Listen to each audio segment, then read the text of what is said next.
Bienvenidos a Historias Contadas. Pueden llamarme Kizuna. Hoy les narraré la segunda parte del primer capítulo de la novela Mujer Objeto, escrito por Guy Descartes. Capítulo 1. El tío de Italia. Páginas 25 al 46. ¿Por qué no ponerse simplemente una blusa y un pantalón? Los pantalones tenían la ventaja de alargar su silueta. Pero, ¿no le había explicado por teléfono que sus entradas provenían de sus traducciones? En ese caso, un traje sastre clásico la haría parecer más intelectual. Y para añadir una nota suplementaria de seriedad, escondería sus hermosos ojos verdes detrás de unos anteojos, cuyos gruesos vidrios ahumados ocultaban su rostro dándole un aire de misterio. Era un artificio que ella reservaba por lo general a sus nuevas conquistas. Luego del encuentro se desprendía de ese accesorio con un gesto desenvuelto para permitir que la fascinación de su mirada embrujara al cliente. Todavía no sabía cuánto tiempo conservaría los anteojos en presencia del tío. Tenía que parecerle prudente y seria para que no sospechara su verdadera profesión. Si, por desgracia, él descubriera el secreto, su susceptibilidad latina tal vez lo empujara a actuar violentamente. A poco denudado, el débil cordón familiar se volvería a cortar y tal vez para siempre. Silvana se encontraría como antes, desesperadamente sola. No quería que ocurriera eso, a ningún precio. También debía prestar atención a su maquillaje, evitar lo llamativo que usaba para seducir y elegir tonos suaves indicados para inspirar ternura. En cuanto a la Ferrari, era mejor dejarla en el garage porque corría el peligro de parecer demasiado vistosa para una traductora ocupada en sus manuscritos. A propósito, ¿no sería una buena idea sacar la máquina de escribir regalada por un amigo periodista en agradecimiento por algunas familiaridades? Nunca la había usado, pero no había necesidad de saber cómo hacerlo para ponerla a la vista sobre el pequeño escritorio de la salida de estar. Ese sería el instrumento de trabajo que Vittorio percibiría enseguida. Mientras seguía repasando los detalles de ese primer encuentro, la campanilla del teléfono volvió a sonar. Era un cliente habitual, no más generoso que los otros, pero muy correcto. «Ah, tú por lo menos estás», exclamó él. «Eres la cuarta que llamo, o esas damas están ausentes y responde el contestador automático, o están ocupadas, lo que significa lo mismo para mí. ¿Estarás disponible dentro de una hora?» «No». «¿Cómo no?» «Figúrate que decidí dedicar este fin de semana a mi familia». «¿Tu familia? ¿Entonces tienes?» «Como todo el mundo. ¿Por qué no debería tenerla? Desde que nos conocimos jamás me hablaste de ella». «Te pregunté sobre la tuya. Estamos a mano». «Entonces, ¿cuándo te llamo?» «No sé. Bye». Y Silvana colgó, experimentando una intensa satisfacción. Por primera vez en su vida, la idea de encontrar a un miembro de su familia suplantaba en ella el negocio. Un cuarto de hora más tarde, el timbre del teléfono volvió a sonar. Era otro fiel, entre comillas, que sin preocuparse por el empleo del tiempo de su interlocutora, le fijó una cita en su casa para las 19. También recibió un amable rechazo. «Imposible», dijo con ironía. «¿Has encontrado una fortuna?» «No, simplemente ceno con mi tío». «¿Tu tío? ¿Te burlas de mí?» «Sí, mi tío». «¿De dónde lo sacaste?» «De Italia, es un primo de mi madre». Y colgó bruscamente. como si los clientes se hubieran puesto de acuerdo. Los llamados se sucedían. Parecía que se habían coaligado para impedir que Silvana conociera a su tío. ¿Por qué no habían telefoneado más temprano ese día? Ella habría tenido tiempo de sobra para satisfacer a algunos durante esa mortal tarde que acababa de pasar.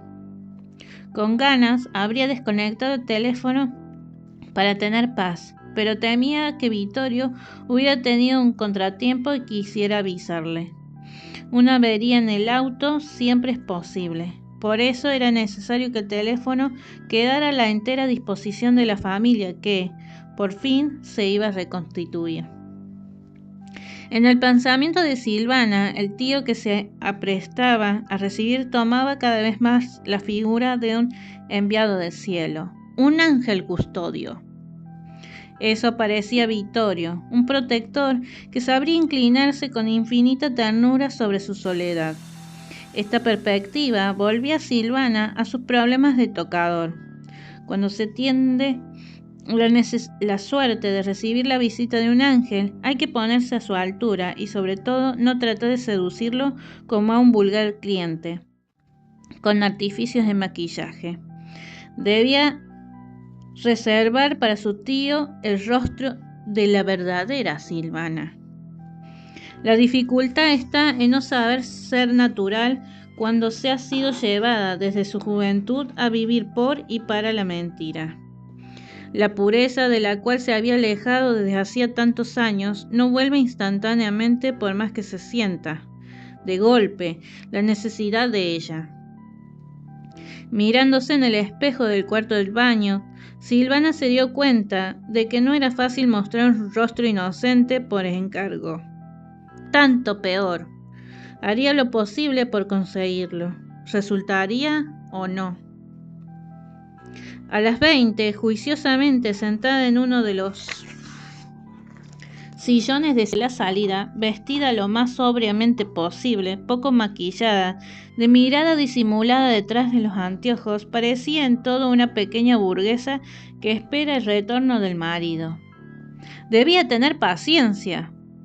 Todavía faltaba una hora para el encuentro. Felizmente, los llamados de los solicitantes habían cesado.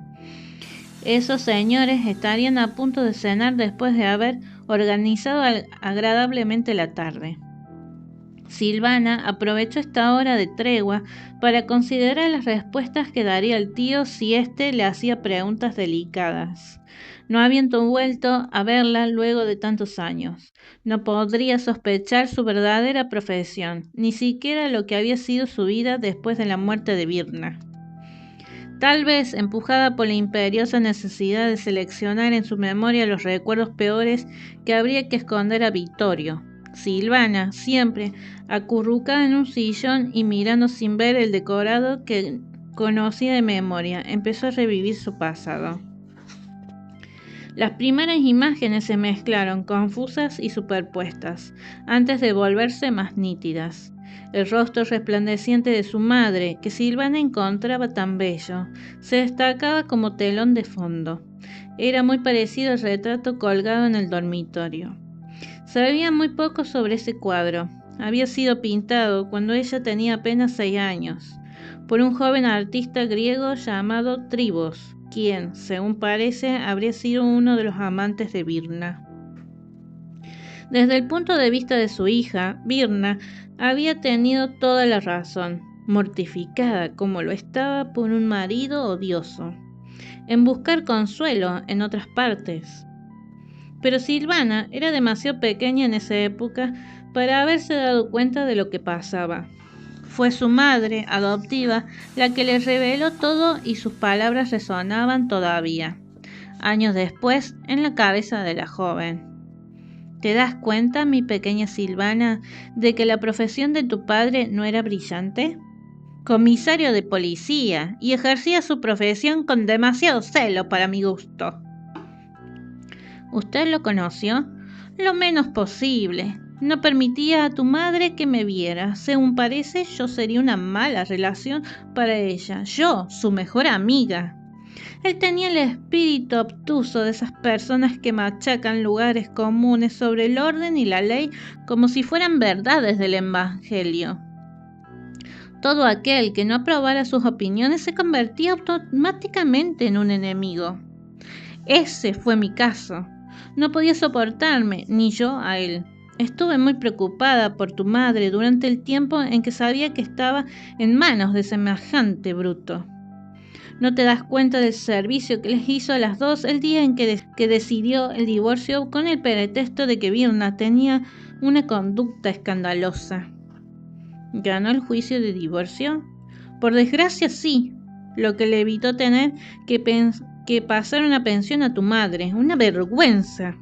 Pero, ¿crees posible que un juez falle contra un comisario de policía cuando éste solicita el divorcio? De todos modos, qué alivio para Virna cuando se vio libre de él.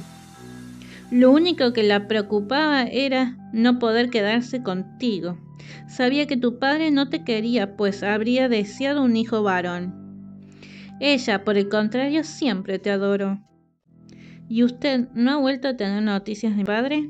Ninguna. Y tu madre tampoco. Todo lo que pudo saber fue que había pedido el traslado a Guadalupe apenas terminó el divorcio. Guadalupe está lejos. Por eso, cuando Virna murió, no juzgué de necesario efectuar búsquedas por los servicios de policía para darle las noticias. ¿Qué habría cambiado? Tal vez para mí, para ti. Si te hubieras recuperado, te habría obligado a entrar en la policía. ¿Te ves en uniforme? Vamos, considérate dichosa de que él no se enteró. Por otra parte, si hubiese querido volver a verte, no le habría sido difícil dado sus funciones. Créeme, no tienes nada que lamentar, no vale la pena. ¿Por qué entonces mamá se casó con él? Vaya uno a saber por qué razones las personas cometen la tontería de casarse. Habría que pensar que, a pesar de todo lo que pasó después entre ellos, tus padres conocieron el flechazo el día en que se encontraron. El amor es una lotería. Fíjate que cuando tu madre me presentó a tu padre diciéndome que estaba en la policía y que iba a casarse con él, me quedé estupefacta. Para mí ese matrimonio no podía durar. Pero eso no impide que seas hija del amor.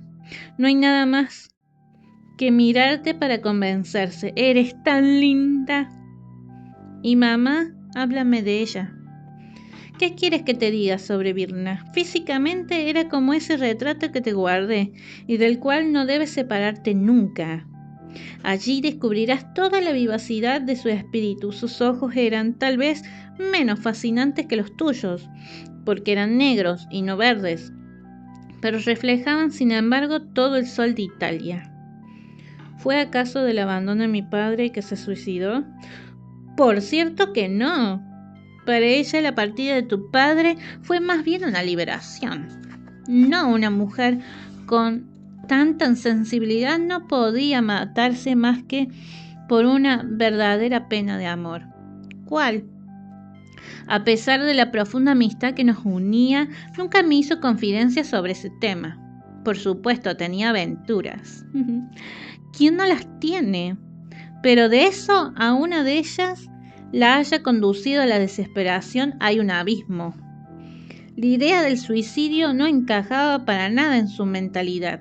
Como muchas de las jóvenes de su país, Virna era profundamente creyente y sobre todo muy alegre. La alegría no combina con la muerte. La mujer que había respondido a todas esas preguntas hechas por Silvana cuando éste era aún muy joven se llamaba Cecil Bernard. Después de la trágica desaparición de Virna, había tenido que representar el difícil papel de madre adoptiva.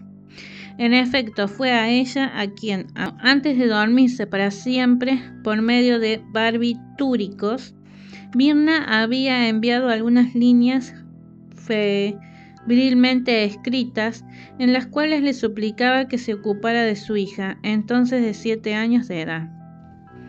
Cecil Bernard había cumplido en lo posible con esa delicada tarea. Como no tenía hijos, ignoraba muchas cosas relativas a la educación. Por ejemplo, que los consejos, aunque sean los más acertados del mundo, no pueden reemplazar la ternura, o que el espectáculo de su existencia disoluta no era el mejor medio de fortificar el alma de la niña a su cargo. En el plano moral, Cecil Bernard tenía, en efecto, puntos de vista muy personales, ya que había comprendido que desde hacía tiempo que su físico le impedía usar su propia seducción. Se había dedicado a la educación de alumnas prometedoras. Si te está gustando la historia, no te olvides de suscribirte, activar la campanita, dejar un like y un comentario. Gracias por prestar atención. Continuamos con el audiolibro, con la clara intención de sacar partido de sus encantos frente a señores solos, pero bien provistos económicamente, de modo que Silvana confiaba por su madre desaparecida a esta educadora de un género especial. Se convirtió también en una de sus alumnas, pero como Madame Bernard había conservado un real afecto por su amiga desaparecida, Silvana tuvo un tratamiento preferencial. Ante todo, debió tener en cuenta el hecho de que su protegida había caído bajo su férula a una edad mucho más temprana que las otras alumnas. Estas, por lo general, no se presentaban antes de cumplir los 18 años. Con chicas que no han alcanzado la mayoría de edad, acostumbraba decir, no se puede trabajar correctamente, los riesgos son demasiado grandes. A los 17 años, Silvana hablaba correctamente el inglés y bastante bien el español. ¿Por qué no haberle hecho aprender el italiano?, había sugerido el vizconde Adhemar de Gignac, gentil hombre de rancio abolengo y confidente privilegiado de Cecil. Ese hombre, que se considera muy mundano, siempre había llamado a la educadora por su nombre y no por el de Madame Bernard, que, según su opinión, parecía el nombre de la propietaria de una casa de tolerancia y le envejecía inútilmente. ¿El idioma de su madre?, habría preguntado Cecil. ¿Por qué? Birna no hablaba nunca el italiano, ni con su hija ni con nadie, como si detestara lo que le recordaba sus orígenes. De todos modos, el italiano se aprende solo. Basta con bañarse en Capri, con hacer el amor en Venecia o realizar una peregrinación a Roma. Y además no deseo que frecuente a los italianos.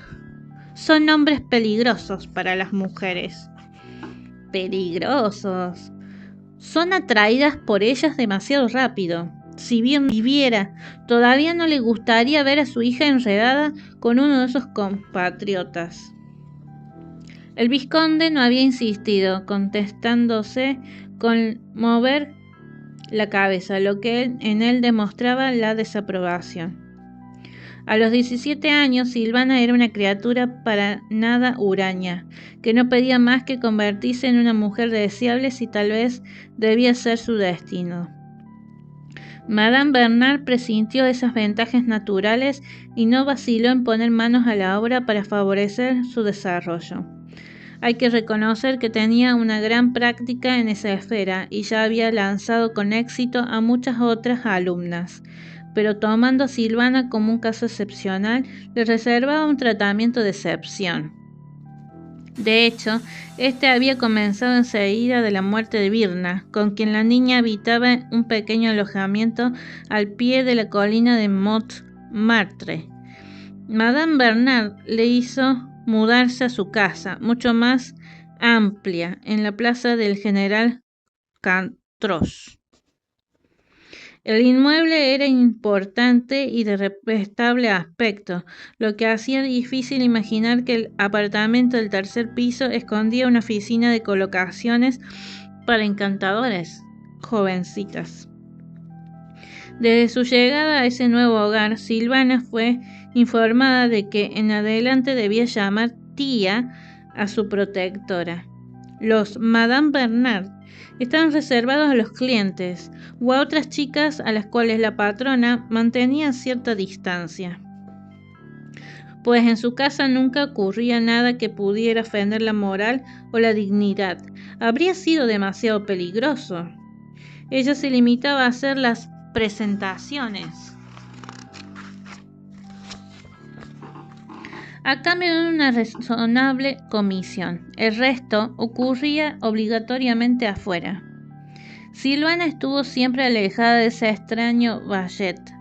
A los ojos de su protectora era una especie de aspirante a estrella que había que ocultar hasta el día en que se presentara la ocasión de casarla convenientemente. Por eso la educación de la joven debía ser esmerada y sin concesiones. A los 17 años, Silvana tenía mucho que aprender, tanto en el plano sexual como en el de la educación social que hace falta a las jóvenes en busca de marido. Madame Bernard se encargó de enseñar a la inocente criatura las realidades de la carne, pero dejó a su confidente, digamos, más bien su cómplice, el cuidado de hacerle aprender las reglas esenciales de cómo conducirse en sociedad. El viejo aristócrata arruinado se reveló como el mentor ideal en esa delicada tarea. Silvana aprendió con él a saber comportarse en la mesa, a hablar con soltura y sin cometer esas detestables faltas como voy de dentista, si yo podría o lo recepcioné, que revelan enseguida su falta de cultura. ¿Quién era ese vizconde, lleno de prestancia, con su opulenta cabellera plateada, sus cejas espesas, su voz que no subía nunca el tono, sus eternas corbatas de moñito, su ropa de impecable corte y sus zapatos siempre perfectamente lustrados? En verdad nadie lo sabía con certeza, ni siquiera su ninfa que aconsejaba el rey, es decir, una consejera secreta, la cual, sin embargo, habiendo tenido en su juventud numerosas aventuras, había guardado siempre en el fondo de su corazón un lugar de privilegio para su confidente, el Egeria. De todos modos, entre ellos no había existido la gran pasión. Sus impulsos recíprocos se habían limitado a una buena relación y sobre todo durable, a tal punto que resultaba difícil imaginar a uno sin la otra. En cierto modo se complementaban, ya que Adhemar conseguía moderar el carácter, a menudo violento, de Cecil. No vivían juntos, por nada del mundo el vizconde habría modificado sus costumbres de viejo solterón y nunca pensaron en casarse. Fue en la extraña compañía de seres tan desparejos que Silvana creció, dividida con respecto a ellos entre dos sentimientos contradictorios. Un agradecimiento mezclado con indignación por la manera tan especial en que se ocupaban de ella y el ardiente deseo de gozar lo antes posible de una libertad a la que considera que tenía derecho, ya que estaba sola en toda la tierra. Pero ¿cómo conquistar esa libertad sin dinero?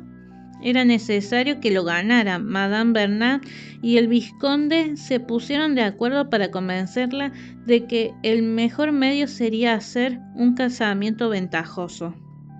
No faltaban partidos interesantes, pero era necesario saber elegir bien. No se trataba de casar a la hija de Virna con el primer llegado. Desde su tumba la italiana no perdonaría a su amiga semejante traición. Pasó un año, luego 2, sin que se dibujara en el horizonte el perfil del candidato ideal. De las entrevistas organizadas en el apartamento, ninguna dio resultado. Siempre se encontraba algún reparo, un detalle que faltaba, o el candidato era demasiado viejo, o no tenía bastante dinero, o no gustaba a Silvana lo bastante. Será necesario, sin embargo, que te decidas algún día. No dejaba de repetirle su falsa tía. Si tu madre estuviera acá, te hablaría exactamente como yo. No le faltaría frescura a mi madre, respondía Silvana. ¿Cómo se sabe cómo resultó su propio matrimonio? Y por lo menos mi padre era buen mozo, de acuerdo con lo que usted me dijo. La belleza no te da de comer, hija mía. En un hombre importa menos que su fortuna, ya que tú tienes la belleza. Eso debería ser bastante para los dos. Era verdad que Silvana se volvía cada día más seductora. Su protectora sentía que se acercaba el momento en que sería recompensada por todos los sacrificios. Ninguna palabra le parecía más apropiada que había hecho para educar a la hija de Birna. Después de haberse tomado tanto trabajo para hacer de ella una joven tan deseable como formal. ¿No era normal que esperara un premio? No había ninguna razón para que las cosas sucedieran con Silvana de un modo diferente que con las otras chicas que frecuentaban la plaza del general Catrox. Al contrario, ella debería aportar más beneficios. ¿Acaso no indicaba la lógica financiera que Silvana, por tanto tiempo mimada, tuviese mejor rendimiento que sus compañeras tempranamente preparadas para rápidos encuentros? Si Birna, que había sufrido tanto los inconvenientes de una unión mediocre, estuviera viva, razonaría exactamente como su fiel amiga. Silvana merecía un casamiento importante, más tarde, si el corazón se lo pedía, y sobre todo, si tenía la seguridad de conservar una honesta holgura, podría aventurarse en relaciones efímeras. Pero primero el matrimonio. Pero Madame Bernard sabía que después de 2 años de búsqueda, que era muy difícil casar sin dote a una joven, por más exquisita y sagaz que fuera. Más de una vez había hecho partícipe de sus inquietudes matrimoniales al querido Adhemar, el cual un día tuvo una idea. ¿No le parece que deberíamos procurar la ayuda de un especialista? ¿Qué entiende usted por eso? Digamos, alguien, creo que debería ser un hombre mejor que una mujer, alguien cuya ocupación sea la de colocar las jóvenes bellezas de cuyos intereses él cuidaría discretamente. Ya lo he pensado, créame, pero veo un gran inconveniente a esa solución. ¿Qué ocurriría en ese caso con usted y conmigo? Tendríamos nuestra parte, aunque por supuesto menos importante que si fuéramos los únicos empresarios de la operación. Pero es mejor tener el 10% de un buen negocio que el 100% de uno malo. Por otra parte, estoy persuadido de que si sabemos maniobrar, podríamos obtener un porcentaje superior, digamos 50 y 50, y si Luana hace un rico casamiento, no sería poco. Y los otros 50% irían al especialista que habríamos contratado para defender nuestros intereses comunes. No se podría tratar, por supuesto, más que de un verdadero profesional. En ese tipo de trabajo los aficionados se estropean todo porque están siempre demasiado apurados en conseguir beneficios. Un especialista sabe esperar. Pero, ¿qué ocurriría con Silvana en este asunto? Se sentirá feliz, ya que no tendrá ningún problema financiero, solo tendrá que hacernos llegar periódicamente, según un trato que se establecerá, la parte que toque a nuestra organización. Esta parte, me asegurarle, estará calculada en función de la fortuna de su esposo. Es por esa razón que esa fortuna debe ser lo más grande posible. Si es muy rico, no se dará cuenta, o se dará cuenta demasiado tarde, de las sumas sustraídas por su mujer para nosotros. Después de todo, para un multimillonario es una ventaja tener una esposa gastadora. Si por desgracia fuera económica, tarde o temprano concebiría horribles sospechas. Pensaría que obraba así para que le quedara lo más posible después de su muerte. De deducción en deducción llegaría a convencerse de que ella iba a envenenarlo. Y nuestro pobre multimillonario se volvería entonces un angustiado y un atrabiliario. Eso no lo queremos ni usted ni yo. Deseamos, por el contrario, que el marido de Silvana sea tan feliz que nuestra fuente de entradas no se seque nunca. ¿Y Silvana será feliz con él? No podría ser de otro modo, reflexione. Primero nosotros la hemos educado en tal forma, que ella está firmemente convencida de que el dinero trae la felicidad, y además no es tan estúpida como para no comprender que la única manera que tiene para conseguir lindos vestidos, buenas pieles, joyas y los mejores autos con que sueña es la de ser la mujer de un hombre adinerado. Abundancia de bienes no molesta, más bien reconforta. ¿Amará a ese hombre? Viniendo de usted, querida Cecil, esa pregunta me sorprende.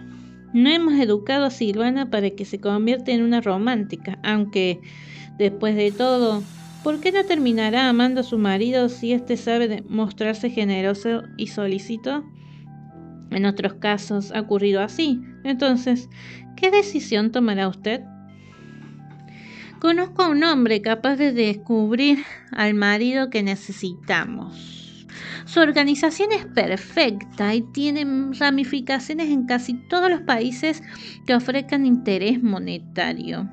Solo tengo que advertirle, es ávido. Le exigirá por lo menos el 50% del cual usted hablaba hace un poco. Es justo. Las personas que no saben tomar su parte de la torta hacen mal su trabajo. Eso vale todas las profesiones. ¿Quién es ese señor? Tino Ramusti. Querida amiga, ignoraba que lo conociera. ¿Y usted? Segunda pausa para decirte que no te olvides de suscribirte, dejar un comentario y un like y activar la campanita para más notificaciones. Muchas gracias por seguir prestando atención en esta gran historia. Continuamos con el audiolibro. De reputación solamente, nunca tuve la ocasión de encontrarlo. Se dice que es un personaje inquietante. Se dicen muchas tonterías sobre la gente cuando no se la conoce, querido Ademar. Lo he tratado varias veces y le puedo asegurar que Tino es el más encantador de los hombres. Además, tiene una corrección y una inteligencia poco comunes. Tal vez le cueste un poco de tiempo, pero estoy segura de que nos encontrará un multimillonario y lo hará con tal maestría que nadie pensará que todo ha sido preparado.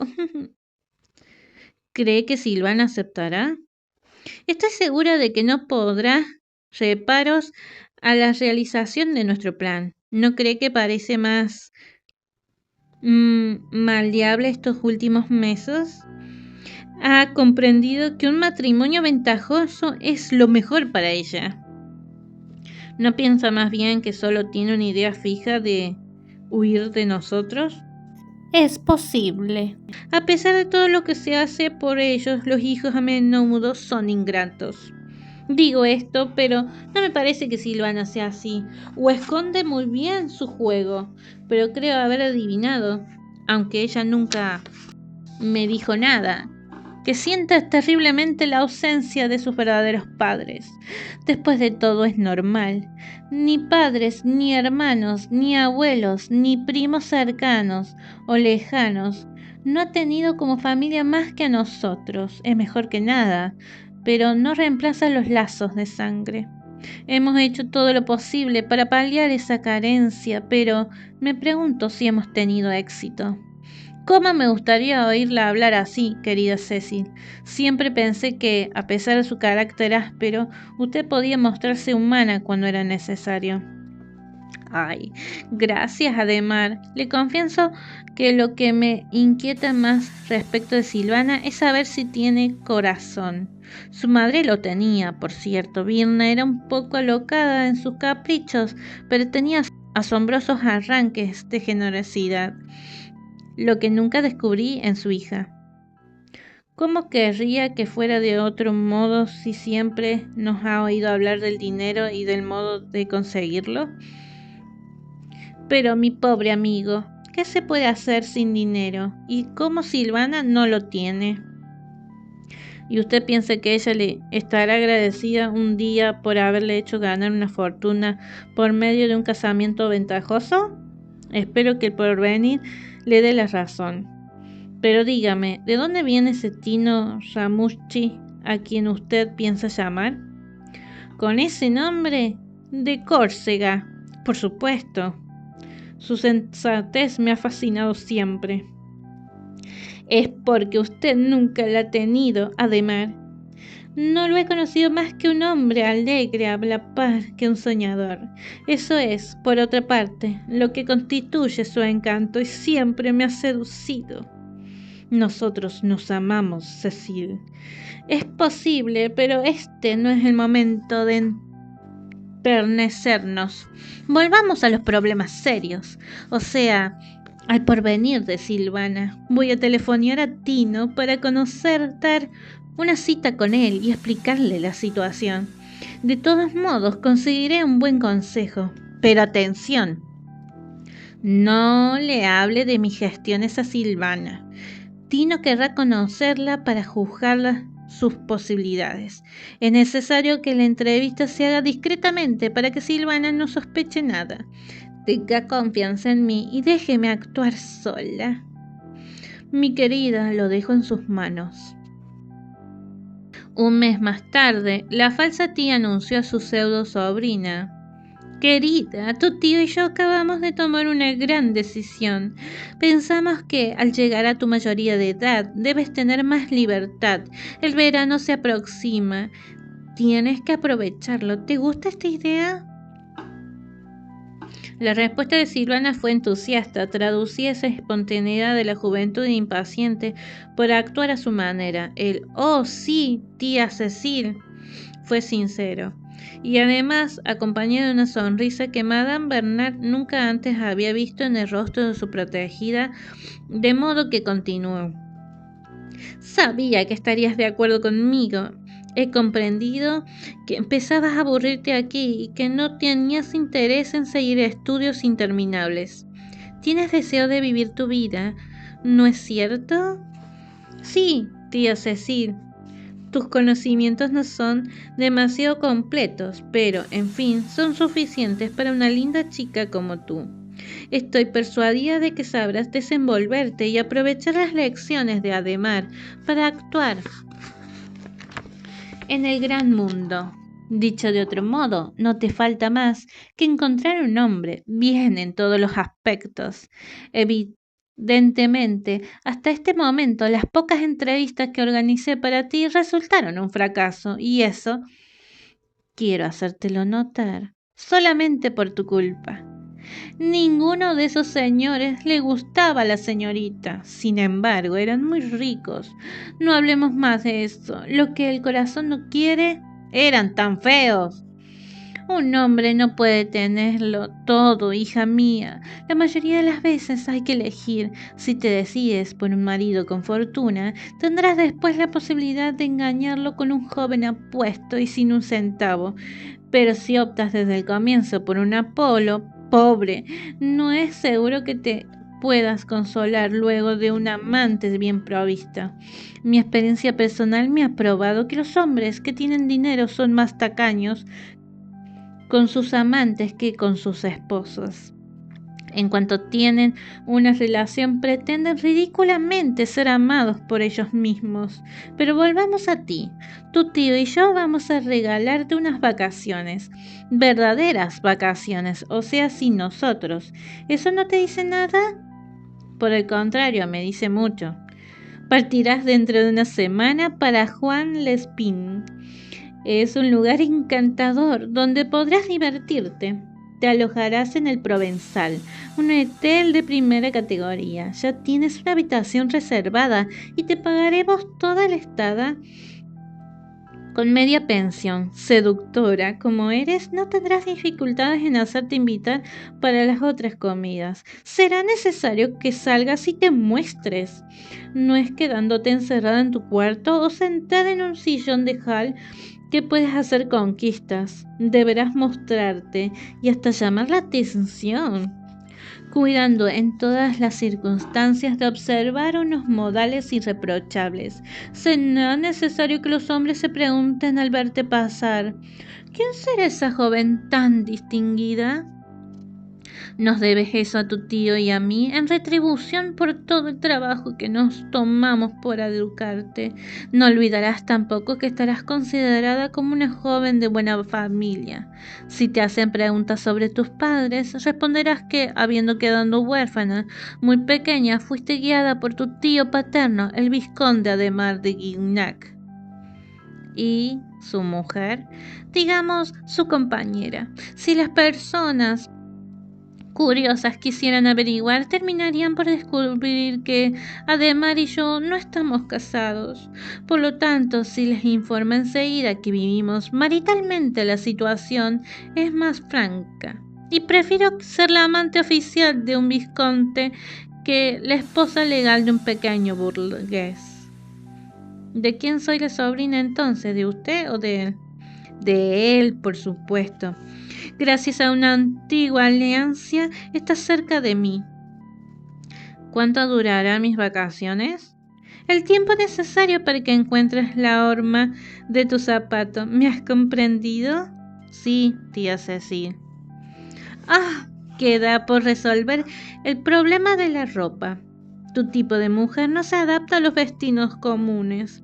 Tu elegancia debe deslumbrar a las jóvenes que podrían ser tus competidoras, pero nada de vestimentas extravagantes.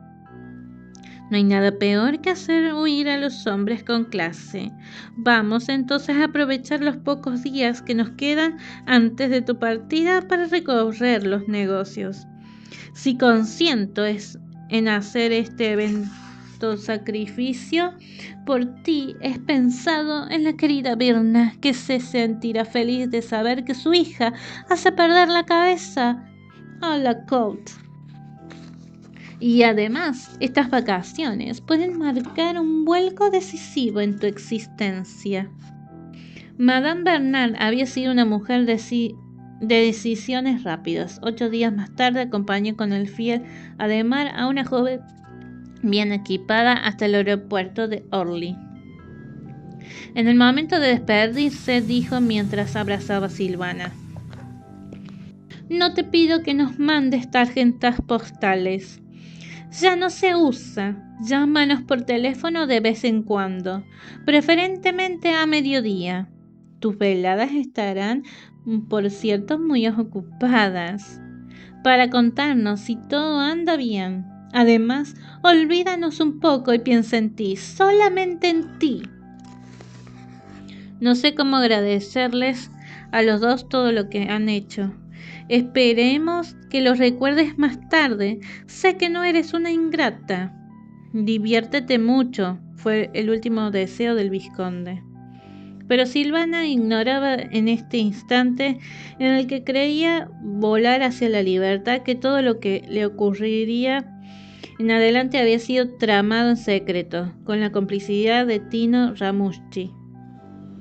El corso había conocido y juzgado a la hija de Birna sin que ésta se diera cuenta. 4 semanas antes, eso ocurrió un domingo, día que habría sido tan aburrido como los otros, si Madame Bernard no hubiera exclamado durante el desayuno al cual asistía el vizconde según un ritual establecido desde hacía años: ¿qué le parece, además, si aprovechamos que es domingo para ir a almorzar a un restaurante los 3 juntos? Además, es un hermoso día. Querida mía, me parece una excelente idea. ¿No es así, Silvana? Esta, que siempre estaba pronta para aprovechar la menor ocasión para huir del odiado apartamento y del desfile incesante de las otras protegidas de Madame, aprobó el proyecto con entusiasmo. El trío se reunió, pues, 4 horas más tarde en la plaza de Ternes y se instaló en la Brasserie Lorraine, donde se había reservado una mesa a nombre del vizconde Adhemar de Gignac. El señor solitario que ocupaba la mesa vecina no era otro que el famoso Tino Ramuschi. Silvana casi no lo notó, tan discretamente actuó. Entre cada plato que se le servía fingía sumergirse en la lectura de un periódico hípico. De hecho, en toda la comida no perdió una palabra de la conversación entablada entre sus 3 vecinos. Esta fue muy variada, pues Madame Bernard quería demostrar que Silvana era inteligente y podía abordar cualquier tema. La proxeneta había preparado todo minuciosamente con su querida Demar. De vez en cuando, como estaba convenido, el vizconde lanzaba un chiste en inglés o en español, que suscitaba enseguida una respuesta rápida de Silvana. El corso sabía apreciar esas proezas en lenguas extranjeras y se deleitaba en la inocencia con la que la joven caía en la trampa de ese almuerzo poco común. El lunes por la mañana, Tino Ramucci dio su veredicto por teléfono. Usted tenía razón, querida Cecil. Tenemos un material de primera calidad. Iré enseguida a ponerme en campaña, pero no tengo dudas sobre nuestras posibilidades de obtener un buen resultado. Y fue así. Un mes más tarde, el material de primera calidad tomaba posesión del cuarto que le esperaba en el Provenzal. El sol lo iluminaba y hasta tenía una pequeña terraza frente al Cap de Antibes, en la cual Silvana podía arreñanarse y broncearse. Decididamente, una nueva vida comenzaba para ella. Y hasta aquí llegamos con la segunda parte del primer capítulo del Tío de Italia. Próximo capítulo, el 21 de agosto. Nos vemos en Kizuna, Historias Contadas.